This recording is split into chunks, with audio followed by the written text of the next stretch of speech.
Come on, P. Buying up some change on my dudes. Really, that's the only thing we do. Talking about the game and how to move. We gon' keep it realer than the news. Still with all my brothers from the roots. All about the check, not the shoes. Bet that I'm gon' learn if I lose. Got a lot to earn and to prove. Yeah, they count me out, but it's cool. I'ma show you how to make it through. It's the school, yeah. What's up, everybody? It's Benny. We got a big time episode of The Scoop today. I'm here with Terance Mann. What up, T? What's up, bro? How you doing? Doesn't take the three. Drives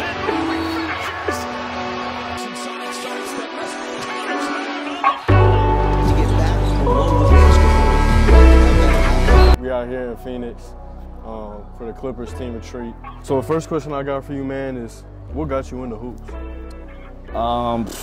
I would say my mom. She was a college basketball coach since the day I was born. So I'd be at her practices since 2 years old, 3 years old, just on the sideline dribbling around. And then ever since then, the rest was history. So you grew up in Massachusetts, right? Yes. I was born in Brooklyn, New York. Okay. I lived there till I was 11, then I moved to Massachusetts. And I know you're a Rondo fan, right? Which is funny because Rondo was like my favorite player growing up. You couldn't convince me that there was a better point guard, but that was like during like when it was prime D Rose, prime Chris Paul. But I was sticking with Rondo. What made you what gravitated you towards his game? I think just being in Massachusetts and seeing the respect he had out there was one of the biggest things for me. Like, you know, this little dude commanded respect on the court. Yeah. He kind of ran the whole court. People knew and had the respect for him that he ran that whole team, even with the big three. You know, you knew Rondo was, you know, running that whole thing. So I think that's what it started with, and then just, you know, going to Celtics games, watching his game. Yeah, and you could hear, like you said, like you could hear him on the TV too. You went to the Tilton School. And there's actually been like a good amount of pros and high major players that came from there. What was it like playing there, and like how did that shape you into the player growing up? Yeah, I think like you said, there was so many players coming out of there at the time that I was just so excited to go there and try to be one of them and showcase my talent too. And I felt like I could be one of them. So the day I knew I was going there, I was ready. Like, you know, and then when I got on campus, you know, Wayne Selden was already there. He was kind of the man on campus. George Niang, Nerlens Noel, Good Luck Lenobo, all these high major players were there right before me, and it just had so much culture and aura. So, you know, you carried yourself a certain way going to that school in that area. For sure. And if you were there, people knew what it was. So I was, you know, excited. I was young, sophomore, just excited to go there, 15, 16 years old, ready to take my game to the next level. Yeah, I remember seeing you guys on like Who Mixtape and Ball Is Life all the time, especially like with Nerlens and Wayne Selden. It was probably crazy going up against them in high school. It was crazy, but a lot of days I would leave the gym after pickup just like, damn, am I good enough? Yeah. And they were probably, they were like a senior when you were probably a sophomore, right? Yep. I know Wayne, I remember Wayne. Wayne was a senior. My freshman year, Nerlens was a senior, and those guys were seniors. So after you went to Florida State, and you was there with Coach Gates, Coach CY, Coach Chase, Coach Perrin, Coach Sharbaugh, Coach Nutt, all of them. What made you go there? CY. Really? Yeah, man. CY. I was in contact with CY ever since I was going into my freshman year. He was my first ever Division I offer when he was at Georgia Southern. And the day he offered me was the day he was like, "You're a pro, and I promise you if you come with me, you're a pro." And he was kind of the only coach telling me that I was going to be a pro. The only coach. He was the only coach telling me that I'm a for sure pro. So I was like, I'm going with the coach who's telling me I'm a pro. I'm not worried about anything else but becoming a pro. So all the other coaches, you come here, you can do 4 years, you'll be a good college player for us, blah, blah. See, I was like, you're a pro. You come here, you're going to be a pro. You come with me. So I didn't even visit Florida State. I thought Tallahassee was on the beach. It's not. It's in South. It's damn near South Georgia. I just committed. I'm like, I'm going with CY. That's tough. And I heard you and CY. Like, CY is your guy. I know he was at the draft with you and everything. Yeah. But that's some stuff that CY would say, because that's the type of dude he is. He really just believes in everybody. But obviously you're a Florida State legend. What was your favorite moment there? It don't even have to be like basketball related. Yeah, I think my favorite moment at Florida State was probably when we beat, so the year we were supposed to be really good, we were a 3 seed or 2 seed in the tournament. We had lost to Xavier in the second round. Yeah. The next year we came back, we were a 9 seed, we had lost so many people to the draft. People thought we were done. We beat Xavier in the second round to go to the Sweet 16. So it was revenge, and I think that was probably my favorite part about it. That's tough. And like you said, you lost a lot of people to the draft, but I know there's a lot of, it's like a factory for NBA players basically. What was like the practices like going against them and stuff? I mean, pickups were crazy, high elite level pickups. I mean, I compared them to the ones we playing now. Like, you know, not a lot of missed shots, a lot of dunks, a lot of like high major basketball going on. That's and tough. It was like you had to play at a certain level to get the respect. And it wasn't easy for a lot of dudes, but if you weathered the storm, you know, you'd be all right. And when you weathered the storm, you gained a lot of respect, though. Yeah, that's tough. I know you came in with D-Bake and Malik Beasley. Yeah. That's a tough class. Yeah. So after Florida State, I heard the story that you were coming back from the G League Combine and you were at the airport or something, and your phone was about to die, and you're about to get on the flight back home, and you got a call from a number, and you didn't know if you wanted to answer it, but it ended up being the NBA Combine. Yeah. What made you answer the phone? I had a feeling, I don't know, to be honest. Normally I don't answer. I wouldn't answer a regular number. It was no caller ID. It was just a random number. And I was checking in my bags, and I was walking over to security, and I got to like the pre-check area, and I got the call, but my phone's on 1%. I'm like, man, if I answer this, my phone's gonna die. I need my phone for like the next, you know, I was sad though. Like, I didn't get the invite to NBA. Yeah. I was down, bro. And I felt like I played really well. Oh, okay.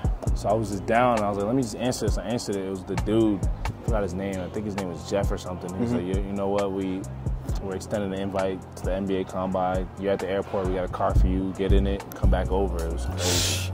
Man, good thing you answered. Yeah, life changing for sure. I mean, you're a starter now, so like you ended up getting drafted in the second round, and like I said, you're a starter now. But how did that like motivate you?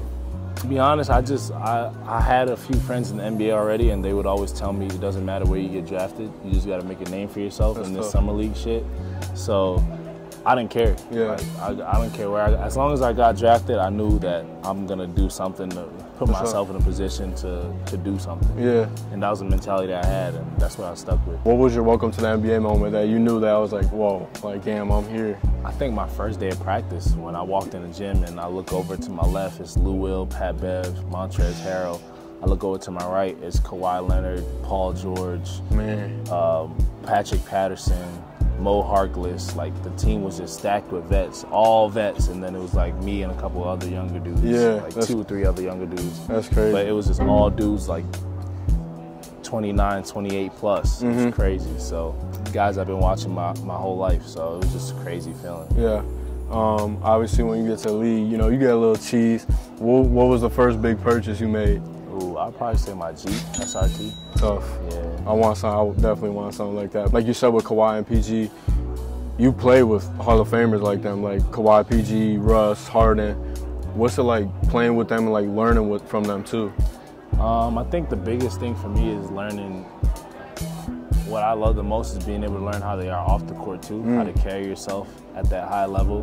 When you're making all that money, you got all that fame, and you know, people are always asking you for stuff, just kind of seeing how they go about it. So I think that was the biggest blessing for me and helped me kind of keep my head on straight in the NBA. But I had so many players that I played with on this team that I would never imagine. Rondo, John Wall, Reggie Jackson, Eric Bledsoe. You know, those are just point guards that I play with, you know, already. Russ, James Harden. That's insane. That's just, it's all Hall of Famers, really. That's insane. Hall of Famer, borderline Hall of Famer players. So, I mean, it's been a whirlwind. But all those dudes, man, I had a great time with each and every one of them. Yeah. You know, on and off the court. Like, I played well with all of them. Yeah, and being in LA just is like the cherry on top. But now we see you're into fashion and stuff. You just signed with Skechers. What went into that? Because I know players now are kind of branching out and signing with brands like that. So right, yeah. I just, you know, they hit me up and they're like, we definitely have the most comfortable basketball shoe out, and we want a player from LA. And that's how it started. And I was like, all right, I'll wear them and see how it goes. And once I put them on, it was literally the most comfortable shoe. Like, when I get done playing, I don't have to worry about my feet.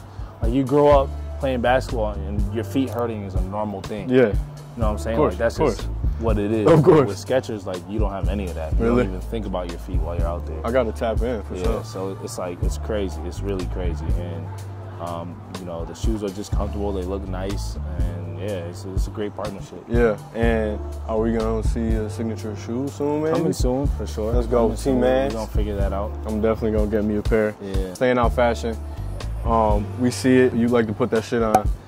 If you could pick one perfect fit with any amount of money, what are you putting on? I mean, Louis Vuitton's my favorite brand, and I like how they're getting into the fashion space more tailored to like Pharrell and his style and his people. So like streetwear. Yeah, like the streetwear vibe that Louis Vuitton's going on. So if I had any amount of money, I'd be in Louis V head to toe.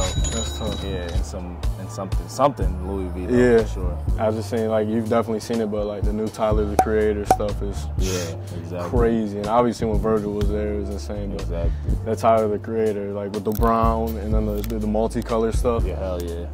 When I can afford it, I'm gonna get it. So the last thing we're gonna do is we're gonna do a blind ranking. You ready? Yeah. All right. First thing, pasta. 2. Tacos. 5. Okay. No, 4. Okay. 4. Pizza. 3. Salad. 1. Really? Okay. And then tuna. Oh yeah, 5. Yeah, I did that perfect. You did it. But I want to thank Team Man for coming out here, man. Good dude. Skechers athlete. Signature shoe coming soon. Clippers. You got anything to say?